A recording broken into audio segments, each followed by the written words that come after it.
For my thesis, I'm working to stop a deadly virus in Florida panthers. Florida panthers are an endangered subspecies of mountain lion found in South Florida.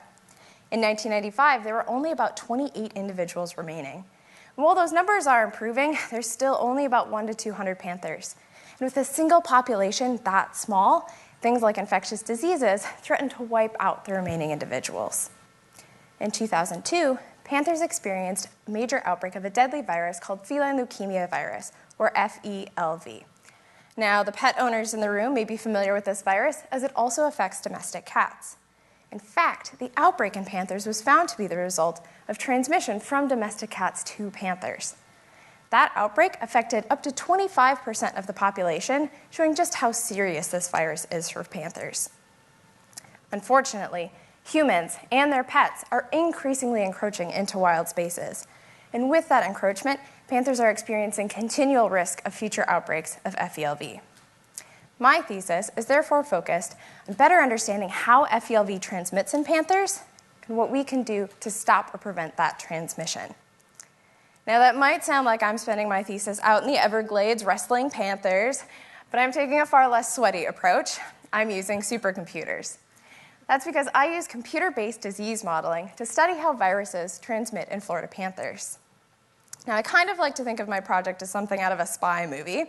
You know those sequences in spy movies where the hero, probably played by Tom Cruise, uses some sort of fluorescent powder to figure out the bad guy's password? Everything the bad guy touches leaves behind this residue of the powder, and then our hero, Tom Cruise, comes along with his fancy flashlight, and he can trace back everything that happened after the fact. Well, we're doing the same basic thing, except instead of a fluorescent powder, we're using viruses. Panthers are affected by several viruses that are closely related to FELV, but don't actually cause disease. Instead, these viruses allow us to trace which individuals transmitted to each other. Once we know that, we can figure out if there are particular traits or individuals that are really predictive of transmission.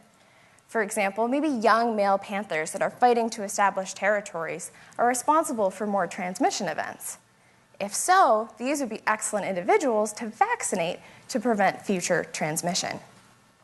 Because FELV is closely related and transmitted the same way, these tracer viruses allow us to figure out how to control FELV before another outbreak can even occur. Our partners in Florida can then apply our recommendations and stop FELV in Florida panthers. So while I'm not sure how my project would actually do as a spy movie, it should help keep Florida panthers in the wild for generations to come. Thank you.